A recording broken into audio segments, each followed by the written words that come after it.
I guess it's gonna be for you Ford Taurus folks out there. It's a 2004. It ain't running. Now I did a quick diagnosis on this earlier a while ago. This car been sitting for a few days simply because I had a lot of other things I had to work on. So this day is devoted specifically for repairing this joker.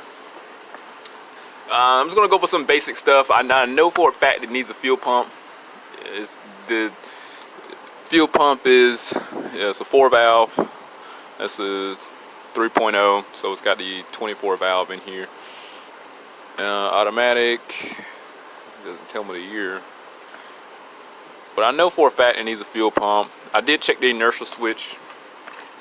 That was not deactivated. I can add a supplemental fuel in here, it'll work. So I'm very confident. Let's see if we can angle that offset. So I'm pretty confident that the fuel pump is shot, no doubt about it. That once I add a supplemental fuel in there, the codes are all cleared. I would have a code of the low fuel pressure. Let me see if it came on. It was something in regards to that, referring to this fuel pressure brand low. I think it was like an 1867 or something like that. Don't hold me to it. We're gonna find out momentarily. And again, I mean, if the fuel level sensor, I don't know if I mentioned, but if fuel level sending unit's defective, it says it's got 50 miles to E right now. Assuming that it is bad, it still needs a fuel pump assembly regardless. And I'm being lied to. Didn't feel like any gas was in the tank, but I got it elevated. It's jacked up right now on stand, so the ass end is up. So I guess the fuel should, and it's showing more fuel in there, like a third of a tank, more so than a quarter. So yeah, that's me because I was spraying the mass airflow. This got to be the cleanest mass airflow now. So I was wrong. It was P0191, fuel rail pressure circuit performance. And I'm assuming that's simply because it met the code setting criteria with the engine being on, or the running conditions were detected, and the fuel rail circuit or voltage was not within specifications. So that's my conjecture with the P0191 code.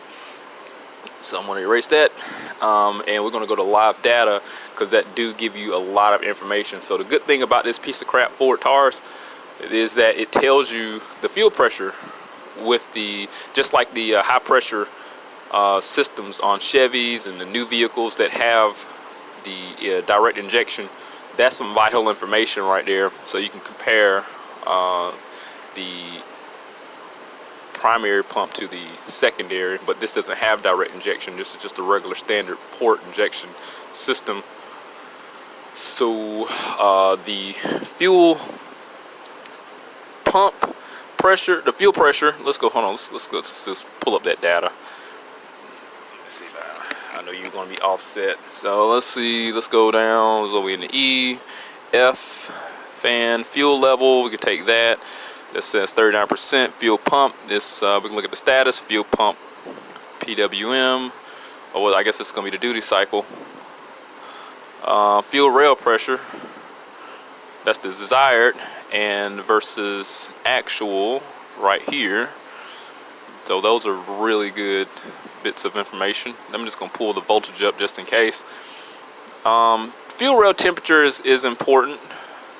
We can take that, but we don't need it. Fuel tank pressure is irrelevant. So all this other stuff is irrelevant, but we got the main stuff we need. Let's see if I can zoom in a little bit more.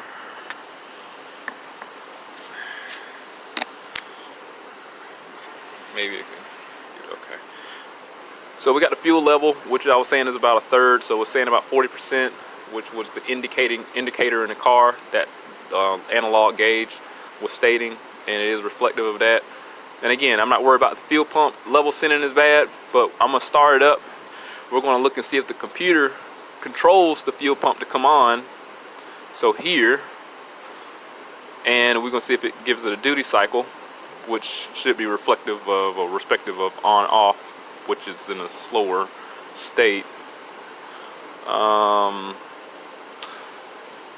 guess, well, the duty cycle will be more of a rapid than the on-off signal. So we're gonna have to look at the fuel pressure desired here.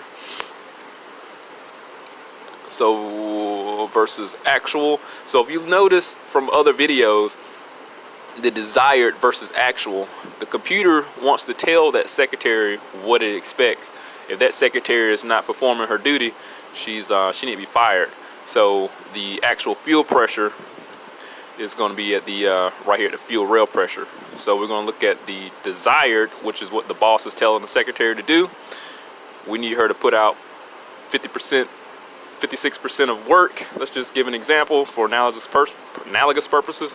And if she's not reflective of that, she needs to be fired and replaced, like that fuel pump. So fuel pressure, fuel rail pressure is going to be respective of, it's going to have, it doesn't give you much information, but if you got excessive fuel rail temperatures, you can have boiling, you can have defective sensor. It'll definitely give you a little bit of insight on some abnormalities in regards to excessive pressure. And I'm not familiar with carbureted vehicles, but I remember my uncle telling me about what they call it. What was it called when the fuel system would boil? Is it hydrolock, or I think that's what it's called, when you have a carbureted vehicle but it boils and develops it aerates, and the fuel pump can't push up on that fuel pressure. I lost all my data, but I want to say it was hydro something. Let me go back and get my information pulled back up. Fuel pump, fuel level, pump, fuel rail pressure, fuel temps, fuel tank pressure. Vapor lock. That's what it was called, vapor lock. That's gotta be what it's called. Alright, so let's look at I'm gonna inject some brake cleaner in there, and I'm gonna get that saturated very well.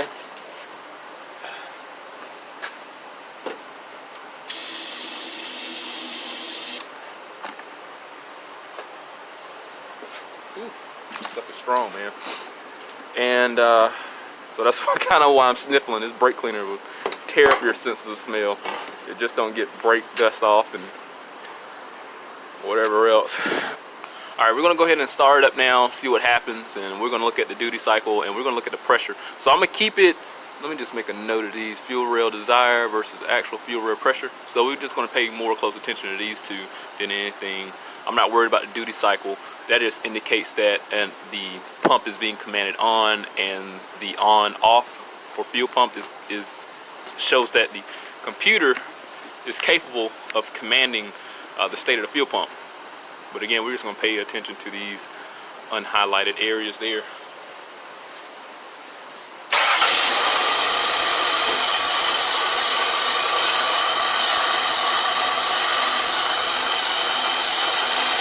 So if you look at the fuel pressure, yep, even keeping it running ain't doing that. So if you looked at the fuel pressure there, it only went up to 2 psi, despite having about 40% of fuel in the vehicle from what the level's metering. So I'm gonna pull the fuel pump out. We're gonna take a look at it. I'm not gonna show the complete teardown simply because there's 1,000 videos on the internet, but we will get some clips of the fuel pump being removed and pretty much go from there. But you know how I am. So we got the fuel filter here. I'm just going to take off that line going directly into the fuel filter. And one thing you can do is turn the key on and off and see if there's fuel coming out here and make sure it's not stopped up. It wouldn't be a bad idea to replace this, but at the same time, honestly, they're not keeping this vehicle, so it's going to get sold. What's this here? I'm not sure why that's on there. I'm going to leave that alone though. And I'm going to work on taking the straps out.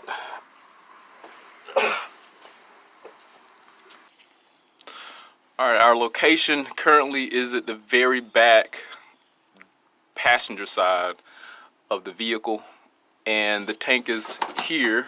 We have our evap lines that goes to our vapor canister.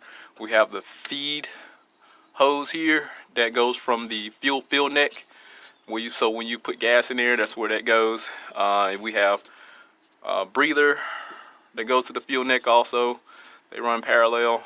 And here's our evap lines here. So we're gonna remove those if they'll comply.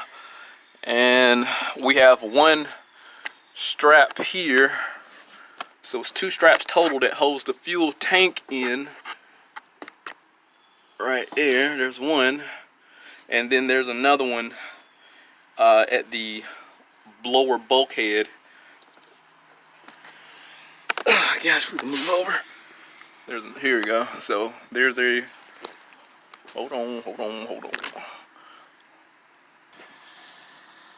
So here's our exhaust system here, and there's the other fastener for the strap there. They feel like there should be 13 millimeters, but I don't think they're 15s, but I'm gonna find out in a second. So we'll remove the straps and those lines that I mentioned, and we should continue with the replacement. So we're gonna remove these.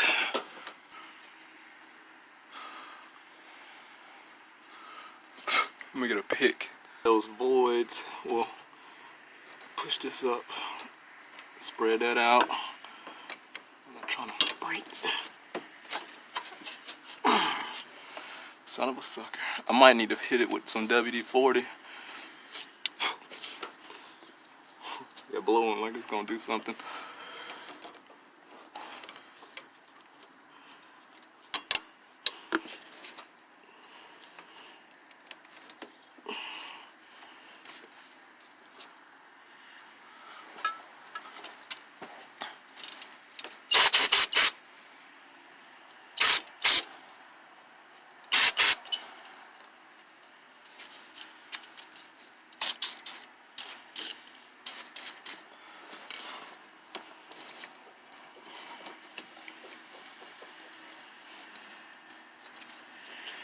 Made it a lot easier.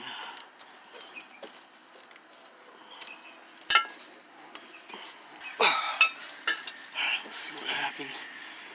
Let's give it a little.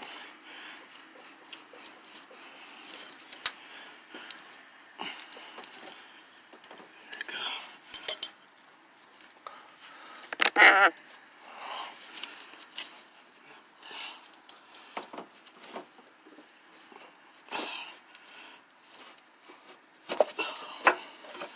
Cool.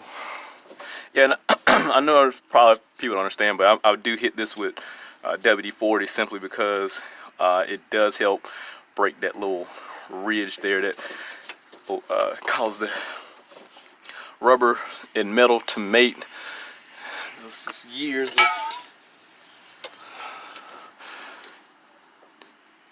of it bonding together. Let's see. Okay, we're gonna try the same with this one.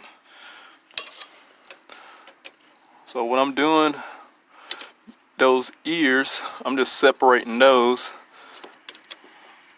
Okay. So I don't have to worry about pushing hard, messing anything up. So that's the plan.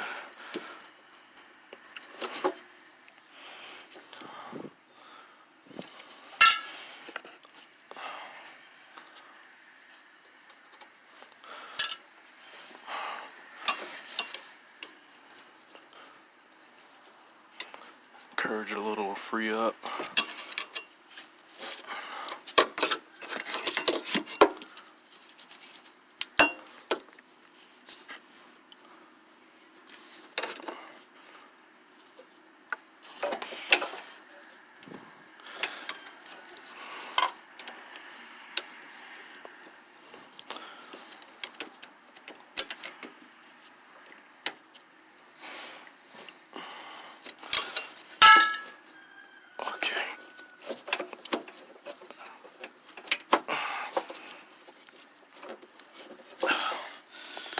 Shit.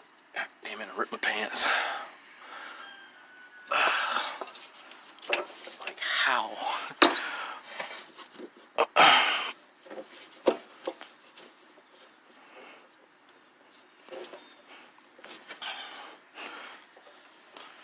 Take these pliers here, maybe I can, there you go.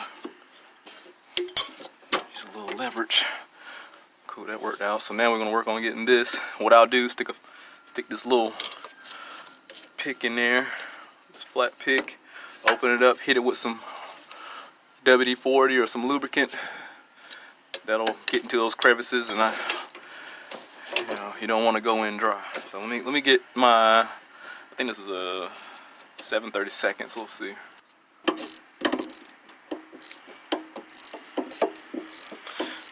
I go to grab a 7/32, and that didn't work. It was too small. Then I grabbed a 7. That was too big, so it must be a 6.5. I don't feel like looking for it. I ain't like the most organized person. I know where all my flatheads are. They're broken because I use them as pry bars and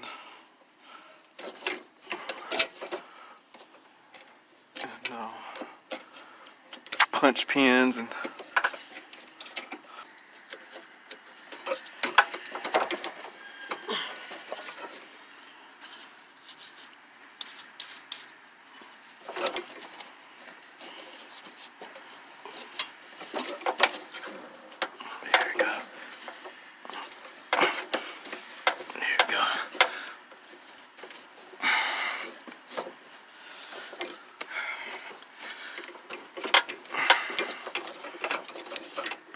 so when I drop the tank now, I'll have a little more clearance, so I'll be able to pull it back. So when I do put it back in, I'll just have to put this in there first.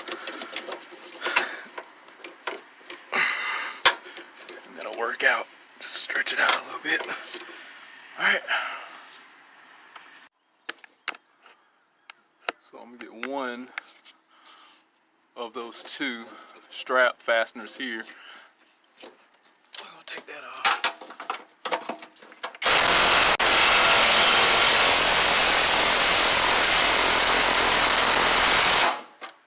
Good idea to go ahead and hit it with some oil and run it back in there, because it don't look good.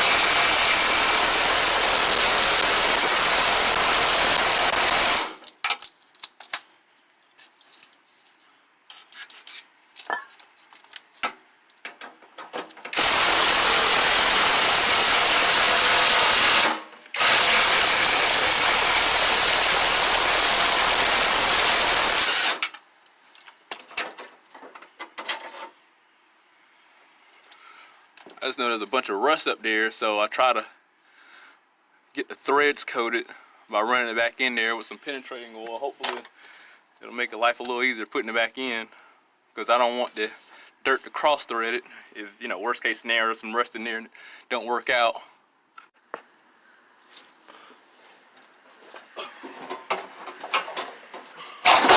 Oops. Shites.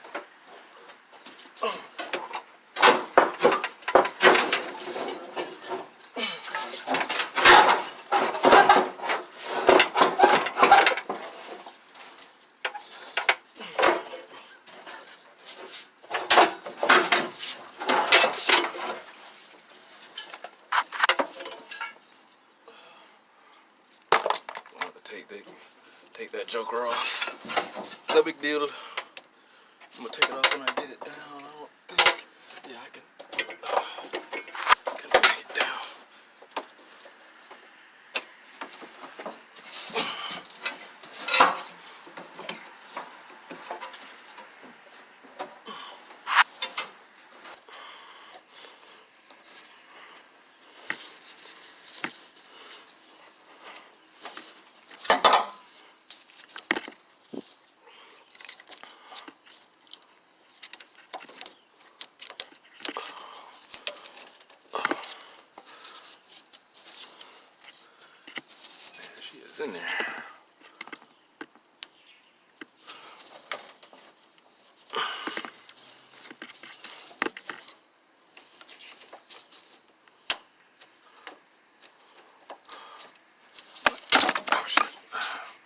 Damn.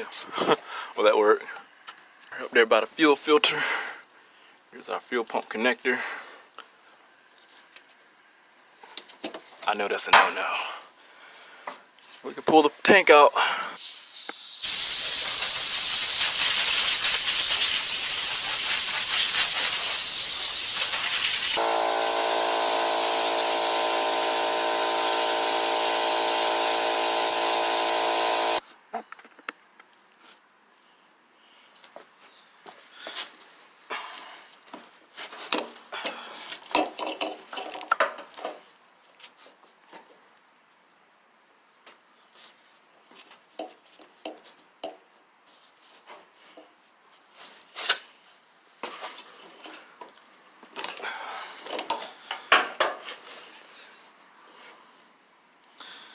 So we're gonna take a flathead, which I got a flathead, but it's just one of those big retarded looking flatheads, and I had worn that one out too, so I'm gonna hit it counterclockwise.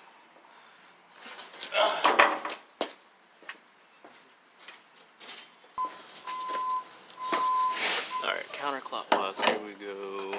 I'm gonna go this way.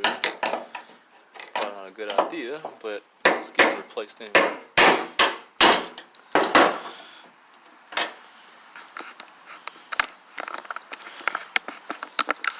You know, before I open this, I want to say a lot of people put fuel treatment cleaners in vehicles, and I'm not a big proponent of that, simply because the fuel is a cleaning solvent itself. And yeah, if you look at the safety data sheet on a lot of those fuel treatment cleaners, it's just basically an elixir comprised of various solvents. So it ain't, you know, you got an arrow here too, so that's a good mental note.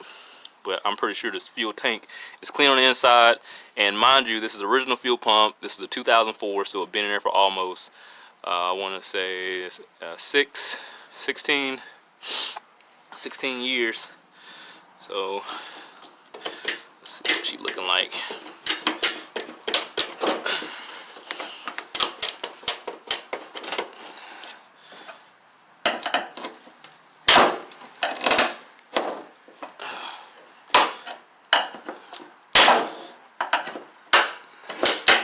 Interesting, there's a rodent in here. So 16 years worth of miscellaneous fuels from various stations going in here.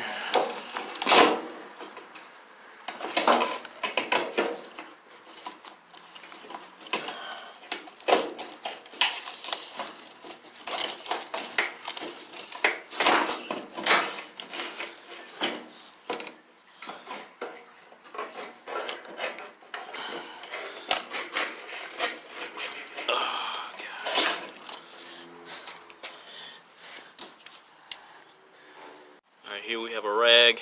It's clean on both sides here. These. I'm gonna scrape the bottom.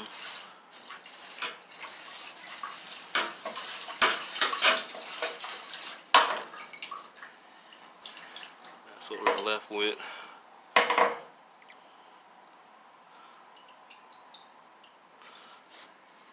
Well, they picked that up, but it's not dirty.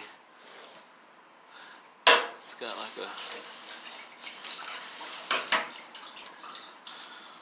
may have like a little shade, but it's nothing the fuel pump can't take, disintegrate, or pulverize even further, and you know, work out. I really didn't even pick anything up from there. I mean, it's pretty clean down there.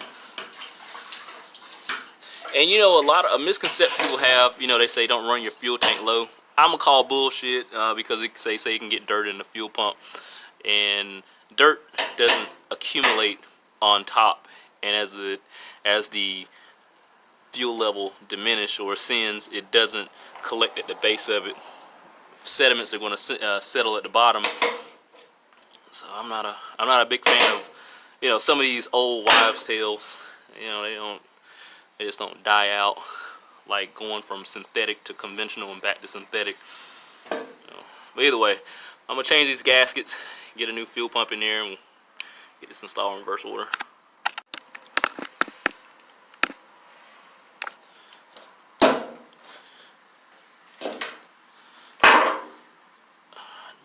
me some more gloves because I am out of stock.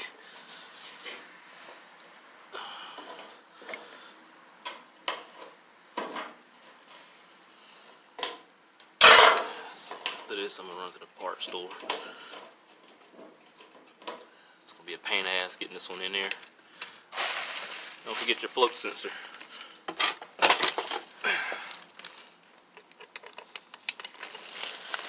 Take that, slide up in there.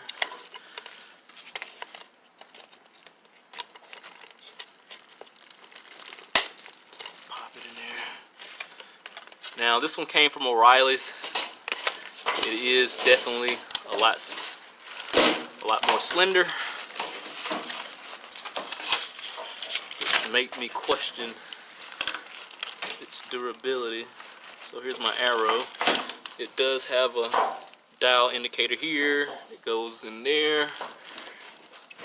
That flesh.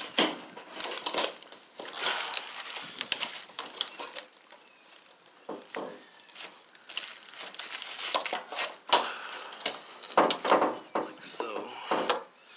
Take the ring. This would look totally different.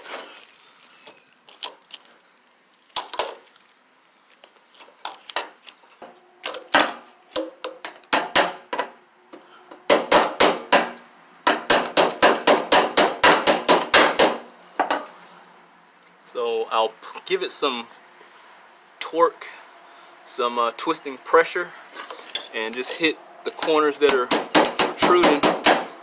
Get those to sit inside those locks there, and then what I'll do, once those are in place, just give it a knock, just like that.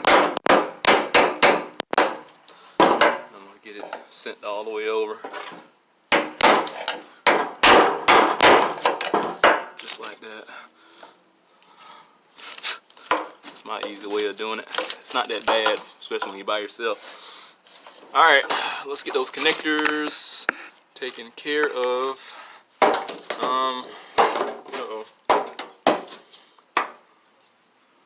So this is a vapor pressure sensor. I'll take that out.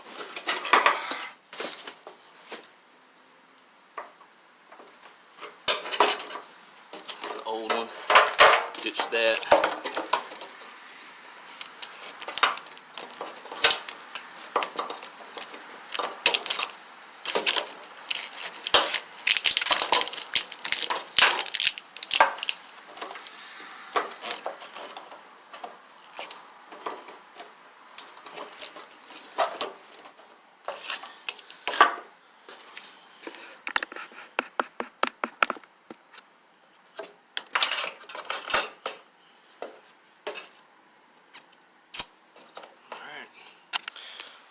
Alright, I got everything back installed. Actually, when I turned the key on to get my scan tool back communicated, the fuel pump actually primed, so which is a cool thing. Here's the old fuel pump. You can see that it does have some age on there. Here's a strainer. You got the internal fuel pressure regulator here. That's what that should be. And you have a return port there. So then here's our fuel pump itself. So there's that. You got your level sending unit. It's covered up. Unlike the aftermarkets, they're going to be exposed. You can break this stuff off. There you go.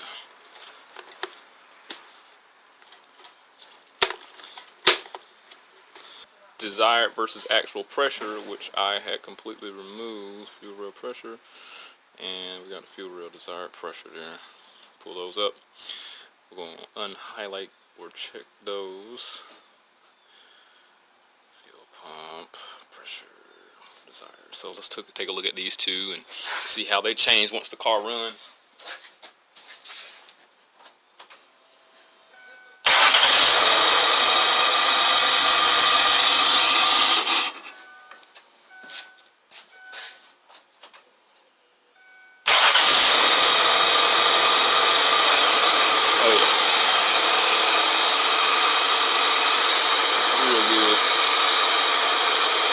got a desired pressure of 39, and we're right above that, so this thing is working excellent.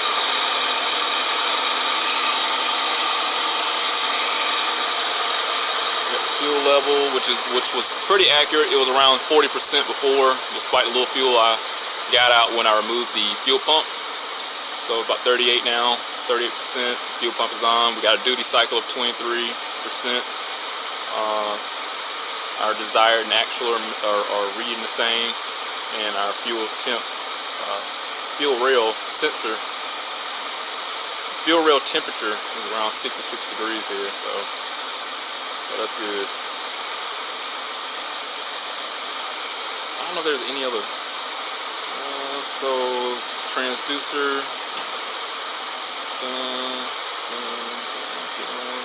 I'm about to check and see if I got any codes here. Fuel rail transducer status. That's the fuel pressure sensor that is referring to. And again, we got fuel desired pressure, fuel rail pressure, FRP, and fuel tank pressure. I said fuel tank, fuel rail pressure. Apologies. Let's go back, see if there's any codes. We shouldn't have any. If so, we're going to clear them. So we had that P0191 before. That was in regards to a low pressure status. And I did have some rich codes simply because I was administering brake cleaner, supplemental fuel in the intake, which caused it to be extremely rich. I know the intake got to be extremely clean now because I went through 3 cans because it was flipped around when I initially got the vehicle. So I did a 180, so I had to drive it out, and I got a special device that I made just so I can add fuel while I'm driving it, which consists of a straw that goes into so the mass airflow circuit. I'm gonna clear all this, and that's probably because of the heating element. Since I was spraying brake cleaner in there while I was running, it probably super chilled the temperatures. So we're gonna clear all those inspection codes. That's simply because of the codes being clear. Right, let's go back and see if we have any more codes. But yeah, it just consisted of a straw into a vacuum hose that I can administer fuel in there when I go to start it up, so I ain't got to sit there and saturate the intake with brake cleaner. So yeah, we got P1000, which is inspection of all systems has not been completed, so it's memory. So it's not going to activate the check engine light. It's just an indication that the codes were cleared. So it's a soft code. All right, cool.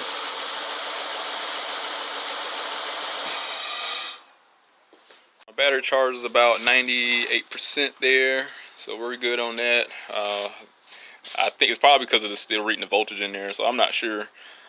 I probably shouldn't have left the charger on there while the car was running.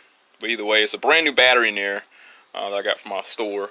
So I had left the key on like a dumbass and killed the battery, but I had it on charge while I was doing fuel pump.